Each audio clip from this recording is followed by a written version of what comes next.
I'd like to welcome you to BOI Meets Wellness, a podcast that discusses the complexities, celebrations, and challenges of building a wellness ritual as a BOI, a person who is born obviously incredible. You are now listening to BOI Meets Wellness with poet, motivational speaker, and wellness lover, Benton. BOI, born obviously incredible, especially when you wear it pretty. Happy Friday, BOI Meets Wellness community. I want to thank everyone who has been shopping at our merch store, Boy Gear. I really appreciate the support. For our listeners interested in wearing some gear that showcases that you are born obviously incredible, head over to boygearstore.com and grab some amazing merch. Today, I'm excited to introduce Camila Arguello, mindset and alignment coach to the BOI Meets Wellness community. Camila works with high performers and achievement junkies on making soul alignment decisions to diving deep into what makes them thrive. Her mission is to help empower people to have tough conversations and dispel stigma around topics like mental health, money, and dating. Before we jump into this conversation with Camila, I'd like to share my wellness tip of the week with you. My wellness tip of the week for you is to take your wellness outside and become a plant parent. Many of us are in shelter in place or trying to stay inside. Although we cannot go out into nature all the time, we can bring the nature inside.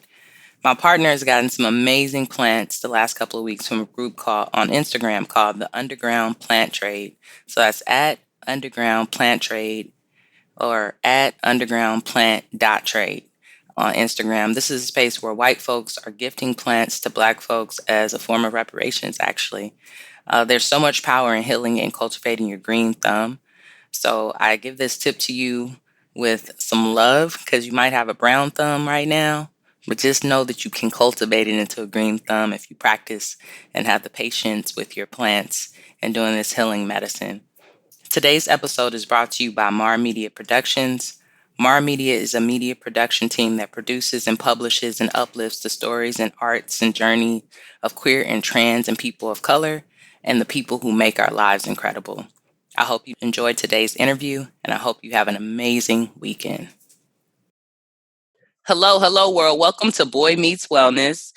Extremely grateful and excited for today's interview. Camila, thank you for being on BOI Meets Wellness. It's amazing to meet you. Can you let the community know your full name, location, and your pronouns? Absolutely. Camila Arguello. That's actually the name that I use, but if we really want to get technical, I have 2 first names and 2 last names, so life's fun. And I'm in the Bay Area, California, and I use she, hers. Nice. So what brings you joy? We always start off with that question on the podcast. What brings you joy? That's such an awesome question. Well, I can tell you that this morning I'm running on less sleep than I normally would be because last night I did something I haven't done in a really long time, and I stayed up reading. That was my fault for starting a series at like 6 p.m., and I finished at about 3 a.m. So reading, avocados, food in general, and my cat. Wow, that's pretty cool. So you were up like reading instead of up watching Netflix, right? Like this is so nostalgic. I remember back in the day reading books like throughout the weekend, right? Like that was my goal. I'm going to finish this series by Monday so I can talk to my friends about it. So yeah, really? Yeah, it's actually, it's if I watch TV at night, I fall asleep undoubtedly. And like my fiance always gives me crap that if we start a movie too late, like I'll fall asleep for sure. But if I'm reading, like I hardly ever fall asleep, especially if I'm in the middle of a series. And even my best friend was like, oh my gosh, I swear she wouldn't send me the 4th book in the series because she said I would just stay through the night. So she refused. That's so cool. So we'll have to talk later on in the interview about your favorite book. But can you tell the audience just a little bit about yourself and what you do in the world? Sure. So I am a mindset and alignment coach. And I'm an author. I am moving into being a speaker. And I came up with something funny a couple weeks ago on a different interview where I like to say by day I sell things and by night I teach things. I do work in the sales world. I work with client retention for business through strategic gifting.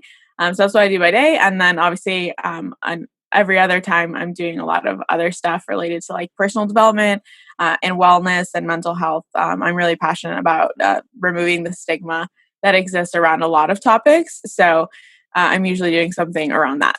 Really, really cool. So, as you probably already know, the boy in Boy Meets Wellness is born obviously incredible. So, one of the questions that I really like to ask most of our guests is like, who are the people in your life that make your journey incredible? Like, if you had a gratitude list, who would be the top 3 people that would be on there? For sure, my fiance, my best friend Danica, and then myself. Beautiful. You're like one of the first people to actually include themselves. Oh, I well, think that yeah. that is like super magical. I've really been trying to explore with my community, with my people, with the people I love, my tribe, this thing around giving from a cup that is overflowing, right? And really making sure that like self love is like the first love, right? Instead of it being an attachment to another person. So that's hella beautiful. Thank you. I feel like so much is aligned in our conversation. We're probably definitely going to be doing some book clubs and hanging out after this. Well, yeah, alignment is my jam. So for sure. It's funny. In high school, I heard this poem read once. And that was a long time ago, but I never forgot it. It said, if I asked you all the things that you love in the world, how many things would you tell me before you said yourself? And that really resonated and stuck with me. So I definitely think that care for ourselves and relationship with ourselves. Unless if you're with a spiritual, then that's the primary relationship. But regardless, it's one of, if not the most important relationship you have in your life. So COVID-19, right? I mean, this thing started off in March, and in regards, it probably started off before. We know that, but I think this shelter in place. You're in the Bay Area with me. Like, what have you been doing in regards to your wellness practice?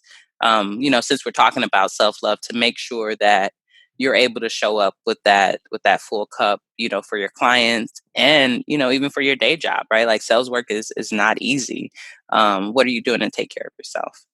Well, reading, I honestly realized yesterday how long it had been since I read a book for fun, because I've been really invested. A bunch of people that I pledged to like help them launch their books were like publishing their books. So I had a lot of books on my list, and books that I enjoy, don't don't get me wrong, but it's not necessarily like the only reason I'm sitting there is just to enjoy the story. So that was really key for me a couple months ago, and I realized yesterday that I haven't been upholding that with myself. So definitely an area for growth there. So reading, I really love eating. So I've been eating and just like making sure that I have snacks and water.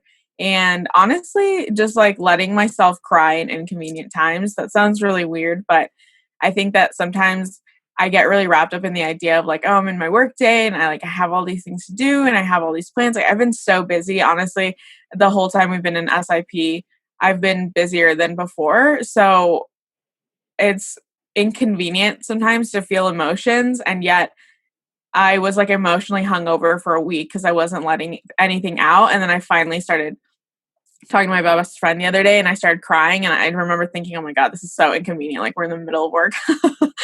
And then I just like let myself have it. And then I had like the best night of sleep afterwards. So those things. And I've actually been remodeling a bathroom in the house that I'm in. So that's been cathartic as well. Super cool. Remodeling, crying. Okay, so are you using like this like real artsy vibe and tears with paint? You know what I mean? The watching the paint drizzle like tears. Like Uh, what's the vibe of the bathroom? What are I you? mean, kind of. It started out, so for context, when I was young, like more than a decade ago, I was like, oh my goodness, I think the best color combination in the world is purple and lime green. Don't ask me where I got this, Evolve. This was my jam.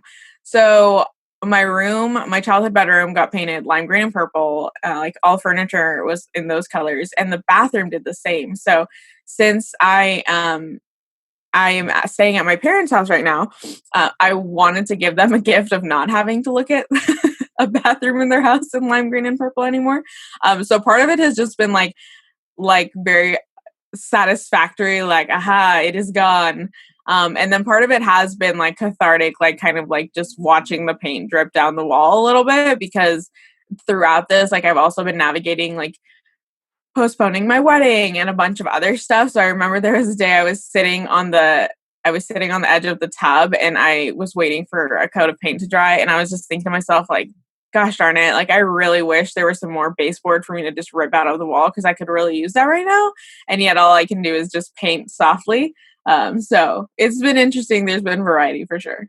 Wow. So postponing the wedding, actually we're twins right now because my partner and I, we just sent out the email to our guests because we were supposed to get married November 2020, and we've pretty much had to stop everything because, everything that's going on. So we haven't been able to try food, cake. We were like, we're just going to cancel it and try to do it next year. So I send love to you, because I know that wasn't and probably hasn't been easy. Do you want to drop some strategies for folks that might be having to do that? I know one strategy for me is just like realizing that I want my loved ones to be safe, right? So we have so many folks coming from around the country that even if tomorrow they had a vaccine, they're still going to take some progress for people to be safe enough to travel. Yeah, I think that just giving yourself room to grieve, right? Because a lot of the times we do this comparison game in our head where we're like, well, it's not as bad as someone who lost their parent or something like that.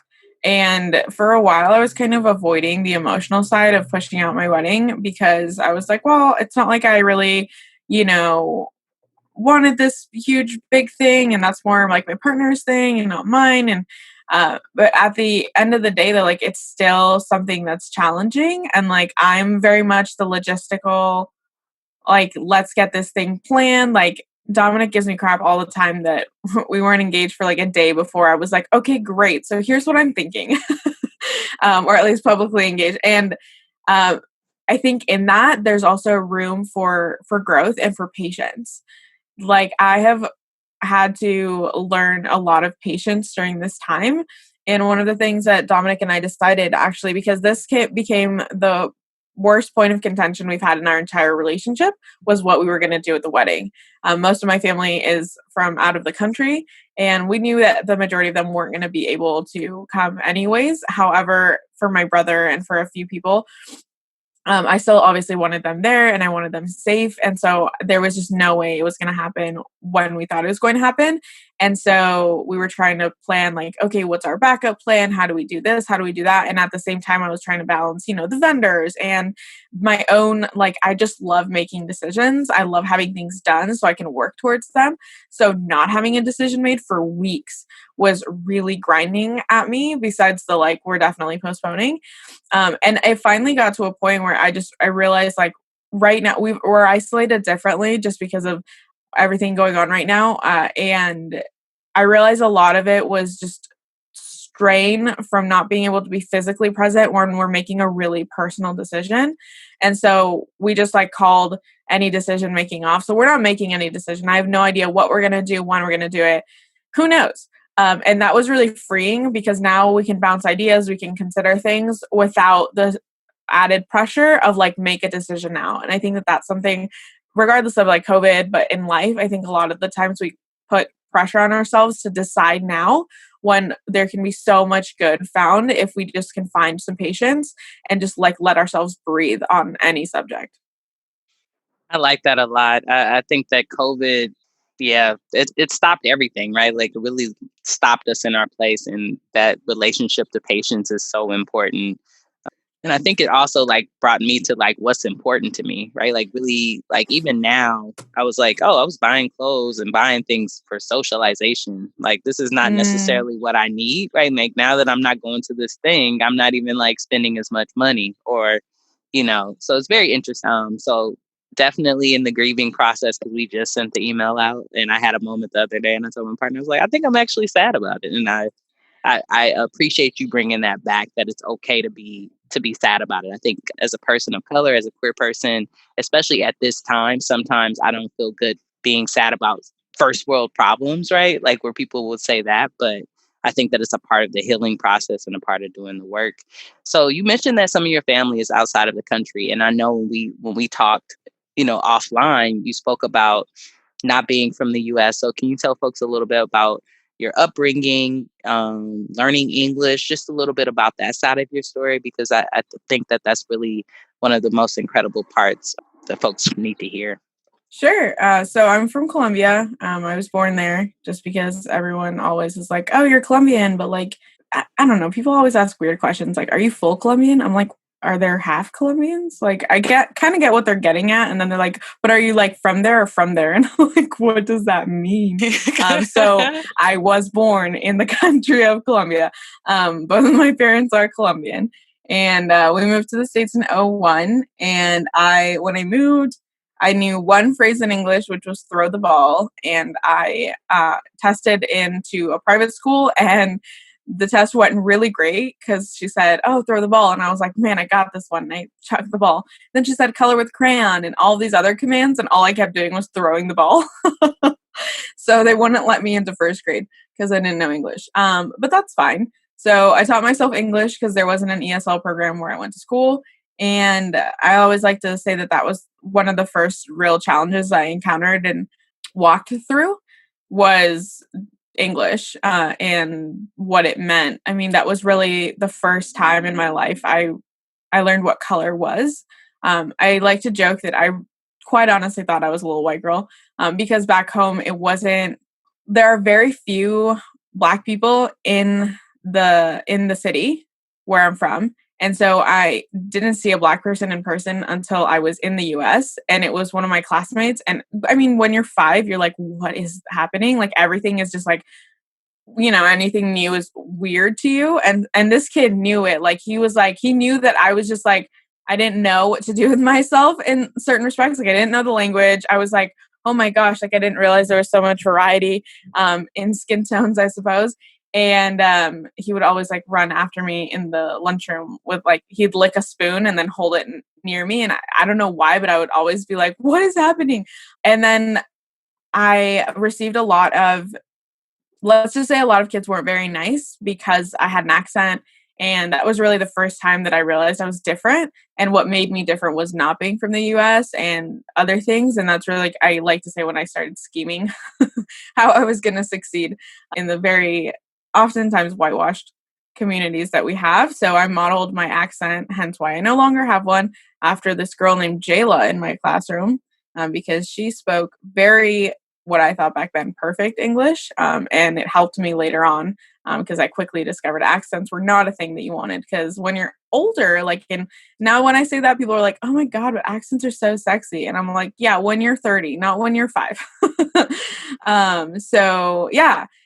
That's very interesting and kind of unfortunate in a way that like you had that, I don't know, that was like a microaggression, right? That was happening to you in that space around language. I remember being in school in LA and oftentimes people not speaking English correctly or whatever, and them being like chastised in the classroom, right? Like treated unfairly. So I send love to your younger self. So what advice would you give to folks who maybe are just now learning English or just learning a new language? I mean, I often think about how I understand so much of Spanish, but I don't speak it well. So I'm like, during quarantine, I'm about to knock this out. Why not? Like, why not? Like really step into it. But it does feel challenging and it doesn't feel as accepting, right? Like it feels like to me in this country is often this conversation of you need to learn English when I feel like we all need to know how to speak to one another in various languages, and maybe that would make our communication across difference a lot better. Totally. If to do that.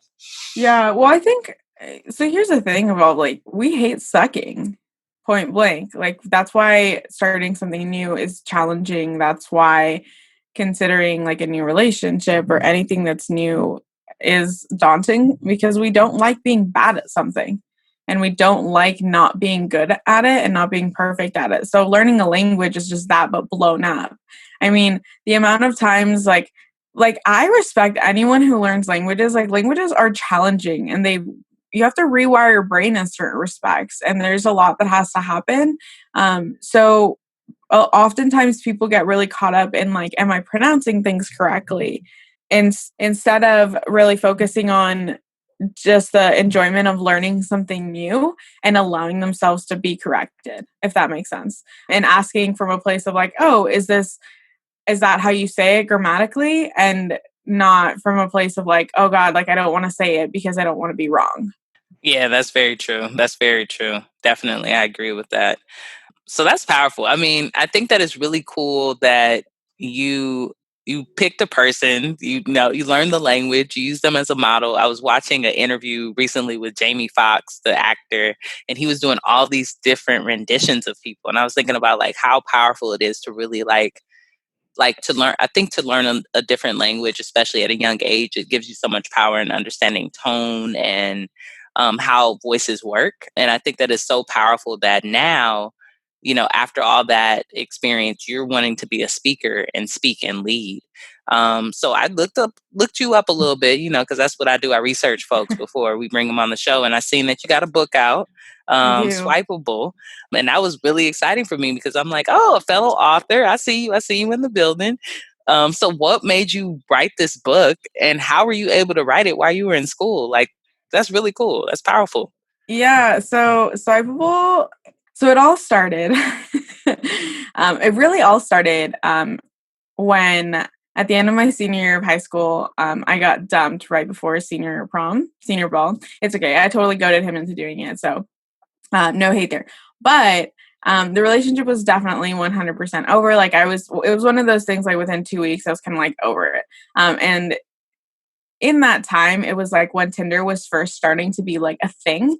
And so my sister and I, we made a bet about which one of us was going to get a date from an online dating app because it was like new and novelty and whatnot first. And so we kind of jumped into things. So I jumped into Tinder, ended up dating someone else for about a year. And then after that relationship ended, jumped into it, I guess you could say, with full force. And I discovered I had a knack for writing other people's bios. And I had a knack for writing my own bio. I love Tinder. Will always love Tinder. And was on Tinder for and dated a lot of people off of it and found a lot of new things and tried in a lot of new restaurants. And I really enjoyed it. And so it was just like a thing that I found fun. When I changed campuses in college, I was writing bios for friends and stuff. And then finally we had like this paper in one of my communication classes, and one of my roommates dared me. And if you are my friend, you know that you should never dare me to do anything because I will, unless I'm going to seriously harm myself or another person, like I will do it. So I can't stand the phrase "I dare you." Like it's something happens in my brain evolve. I don't know what, but something. So anyways, so she dared me to send in a proposal because it was supposed to be something that we wanted to investigate for like a whole semester and write all this stuff about it. And I said, oh my God, you know what? Like, I don't want to write about anything. Like, let me write about Tinder. That'd be funny. And so she dared me to send in a proposal about it. And I did. And to my surprise, it was accepted. And after that, it just became a dare to see if I could sneak a paper about Tinder in every class that I took. I ended up doing my senior thesis on the presence of political information on online dating apps and how that informs our perceptions of attractiveness and what we do on online dating apps, because I also studied international relations in college. So did that, and then eventually just became a running joke that like, oh, like, should I do a podcast? Should I do this? And I was at a conference and someone said on stage, you should write your first book on the thing you can talk about for ages without anyone stopping you. And my best friend nudged me and she was like, ah. And then from that point, I was like, okay, I guess I'm writing a book about Tinder and really just online dating. And so, yeah, it kind of was birthed from that. It took about 6 months to get a rough draft done. I was writing my senior thesis at the same time. And I don't know, a lot of people have this question, right? Like, wow, you did that at the same time as writing your thesis. And I did, but I quite honestly evolved. I don't know if I was just writing while I was tired, but I cannot remember much of it besides the overwhelming sensation of like, there's so much to write. And then I actually hid the rough draft of it for 6 months. And it wasn't until I was at a retreat with some women who I confessed this to, that then they told me like, what the heck are you talking about? How are you sitting on this? And then I kind of got it all in gear. And then within a couple months we were published. So that's the story of Swipeable. Wow. Yeah, that's very interesting that you took that time, right? I wonder what that time and that that gap was about, it probably was because you were exhausted. No, I was just scared. I had a lot of fear to confront in myself about what it meant to self-publish. When I was little, I mean, like I told you, I'm an avid reader. So I always had a dream in my head that I was going to publish a book one day because someone else found an idea that I had, looked at the idea that I had and said, this is worthy of publishing. So for me to put something of myself out there, I was terrified that it was not good, that I was going to get like laughed down the road. No one would buy it. And I was just going to be, hyping myself up for no reason. So it was just so much fear. And I didn't tell anyone. I actually didn't tell people until when we were already in the cover formatting process and we were about a month away. So a lot of people in my life were shocked when I was like, oh yeah, by the way, I'm publishing a book. Yeah.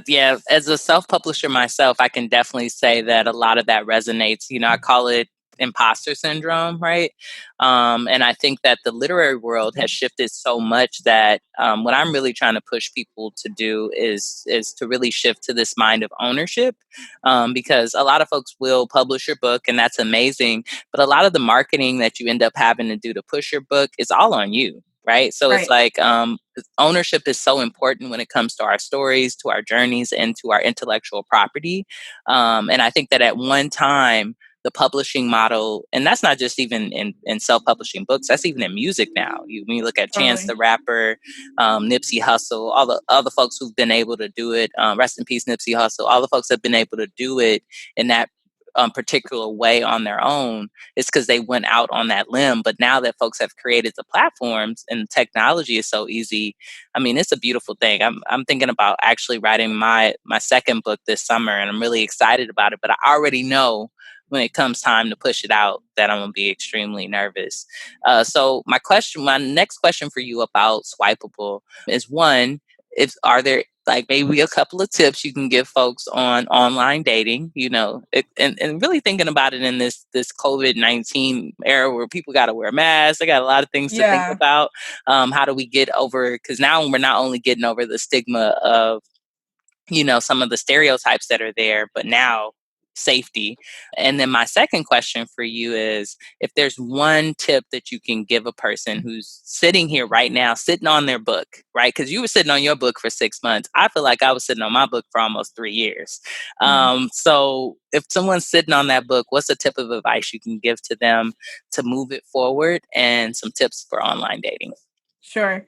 I'll start with the online dating one first. I think honestly, well, a lot of what I believe about life just comes from a lack of transparency and the belief that most of us could be so much happier if we just let ourselves want what we really want, without, getting at ourselves about it and without being overly judgmental about it. So when you talk about online dating, see, so many people have a really like, oh, I hate online dating because the app doesn't work. What doesn't work is your behavior on the app. That's what's not working, because for a lot of people, their discomfort comes from a lot of interactions that don't align with actually what they're looking for, because they might not be comfortable just expressing what they're looking for. So my number one tip is like, be honest and be transparent. Like, if you're just looking to hook up with people, that's fine. There's plenty of people out there that are also just looking to hook up with you. Right now during COVID-19, obviously that's going to look a little different, because I don't think, you should be out there like, hey, let me just, hook up with a bunch of these people because of the safety concerns. However, I mean, who's to say, there's things you can do. Okay, we're in a digital age. You can get where I'm going with that one. And then on the flip side, like, if you're looking for something more serious, then don't be afraid to say that either. Like, it doesn't really matter where you are if you're not being honest about what you're looking for and the objectives for you being there, and then just like weeding everything out. So if someone doesn't align with you, that's okay. I think sometimes we re-hype everything so high up in our heads, and one of the things that we want is for everyone to like us or to, whatever. And it's okay for someone to not be aligned and not be on the path that you're on with what you want for your life romantically right now. So like, say it, and then, anyone that's not aligned with that, it's all good. That doesn't mean you're a bad person or they're a bad person. It just means you're not aligned. And there's nothing wrong with that. And then on the flip side, if you're sitting on your book, I always like to ask, people when I coach them, what's the worst that could happen? And like really sitting with that. So if you're sitting on a book, the worst thing that could ever happen is you put all this money into it, you put all this energy into it, no one buys it. Like 0 people buy it, you and your mom buy it, and then it sits on your shelf. Okay, are you dead? Not to be harsh, but are you? No, right? And at the end of the day, you still accomplished what you wanted to go out there and do if the goal was just to write a book. So again, with the honesty and the transparency, even with ourselves, if your dream is to be an author who has sold out like 10,000 copies of their book within the first year, whatever, then okay, cool. That shifts the focus of what you want to do on the marketing side to make sure that you hit that target. But if your purpose is just, I want to get a book out there, I want something with my name on it, that I expressed my thoughts, my feelings, whatever, my ideas to the world, then if you put it out there and no one buys it, that's fine because you did what you set out to do. Real talk, real talk. Thank you for giving that tip. I felt motivated, so I appreciate that. I mean, I think sometimes that's what's powerful about life coaches and motivational speakers, people who can really speak to your life. Sometimes you just need someone to tell you what you're already telling yourself internally, that it's okay. And that's what I really like about your answer with even the online dating is that I think that a lot of these external systems that are meant to bring us together often bring us out of ourselves, right? That's why I like to say social media sometimes brings us out of our real selves. And then we get upset when we call them out. The Facebook is bothering me, right? Like the Twitter is bothering me, but it's really the engagement, right? Like all of these things are built on engagement. You probably know a lot about that as a salesperson, but as a life coach, right? Because I think that is a particular calling that you have taken on. What type of clients do you enjoy working with? And what are some of the challenges of that work? Sure. So to put into perspective, I coached people in the sales world for about 5 years. And I worked with hundreds of people in the sales world. And one thing that I really discovered was that I'm a good coach and I'm a fantastic coach, but I'm not an easy coach. And for a long time, that's something that I shied away from because I didn't want to be exclusive. And in terms of like managing my salespeople, like I couldn't just be like, I'm not going to coach you if you're not down for it. But now I only work with people that are willing to, if you go to my LinkedIn and stalk me online, as you'll see there, I only work with people that are willing to scuba dive the hell into themselves. Like if you want to remain surface level and you just want someone to tell you like, oh yeah, these are things that you could do to improve your life, that's not me. Because my passion and my fire comes from taking you in a partnership, you and me together, deep into yourself to discover the motivation and the aspiration and put your life into alignment and like really snap it into place. From a place of like fire, that doesn't necessarily mean it's going to come from a place of sunshine and rainbows, because aligning your life and learning about your mindset and really diving deep into yourself is really uncomfortable work sometimes. So I think a lot of the times when people think about life coaching as an industry and coaches, period, they think of someone that's going to be like, oh, this is your like a therapist, but with direction. Because people think of like talk therapy as like you go and you talk and people listen. And then for life coaches, you think you go and you talk and then they're like, oh, this is what you should do with your life. 100%. Am I sure that there are people like that in the industry? Absolutely. I am not one of them. So if you work with me, you have to be willing to take ownership for your life, your results, and your reality. And 2, you have to be willing that we're going to get uncomfortable because it's not easy work. It might be simple sometimes, but it's definitely not easy.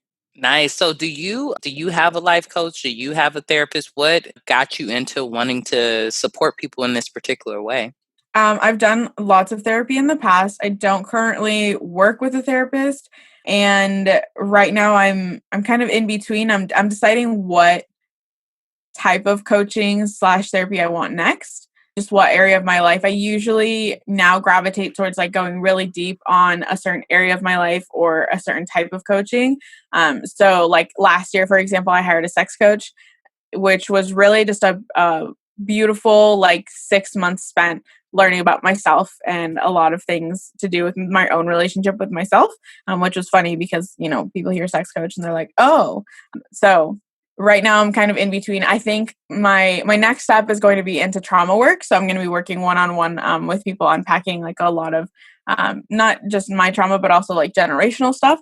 And as far as kind of what got me into it, it was really by accident. I mean, again, I've been coaching, or I was coaching in the sales world for about 5 years.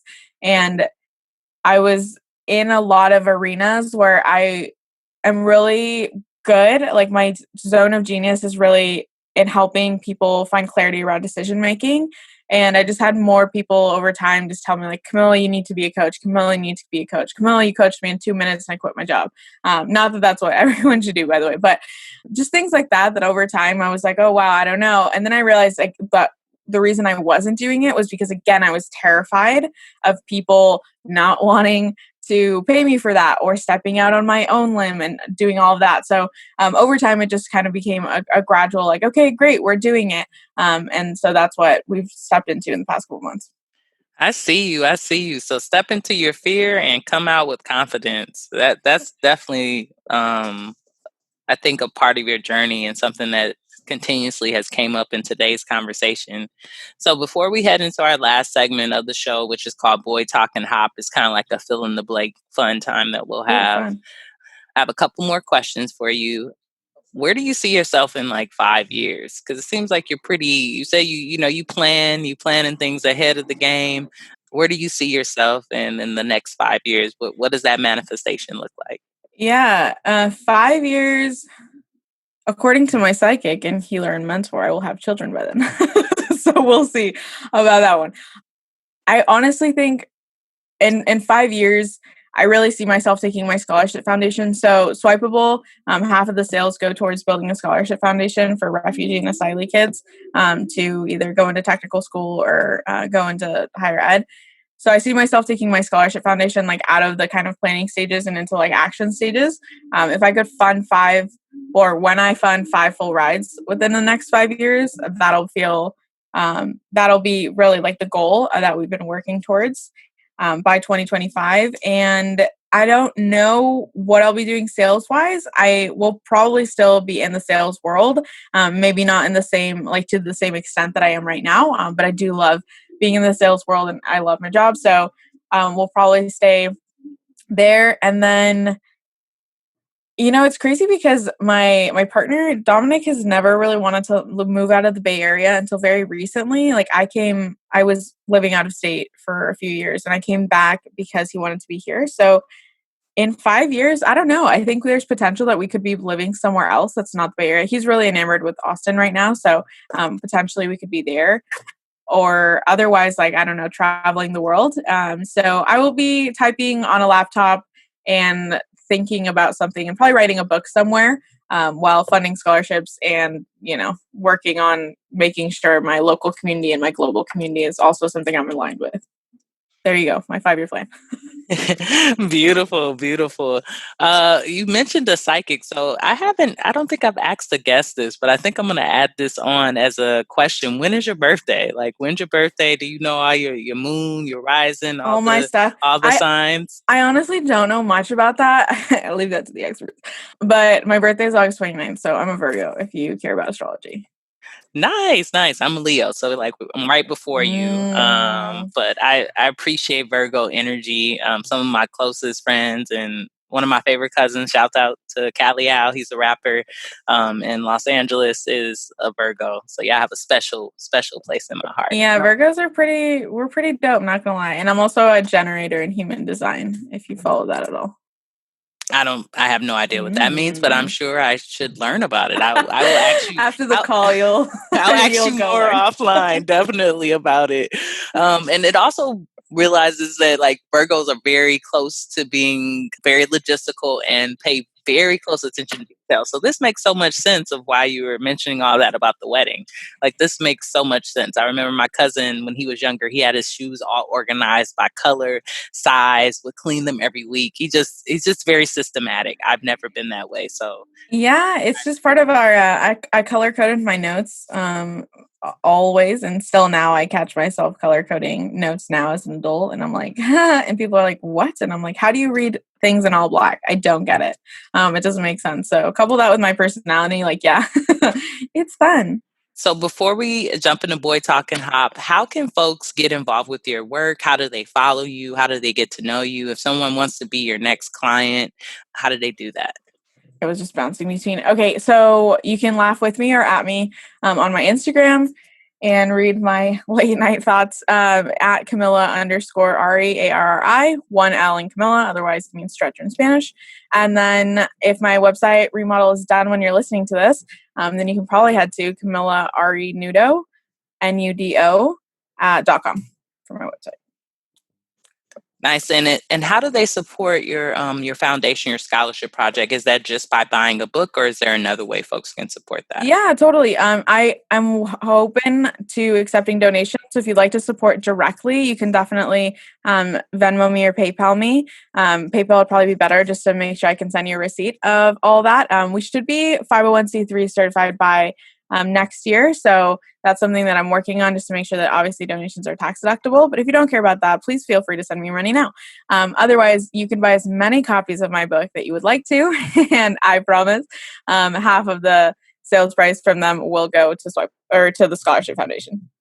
Ashe, ashe. And I'll be sure to put that in the show notes. So folks, just look down in the description in the show notes. You'll have an ability to click over and grab a copy of Swipeable. And I'll also add your website to that as well.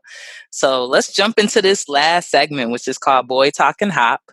I'm going to ask you a few questions and you're just going to fill in the blank. So the example is, I would say love is, and you would say, or maybe great, fabulous, everlasting, whatever words come out. But you're just filling in the blank. Cool. I like it. Okay, great. So we're going to start off. And the first question is, ownership is? Necessary. Money is? Wonderful. My favorite book is? Praying Drunk Stories. Who's that by? That's by Kyle Miner.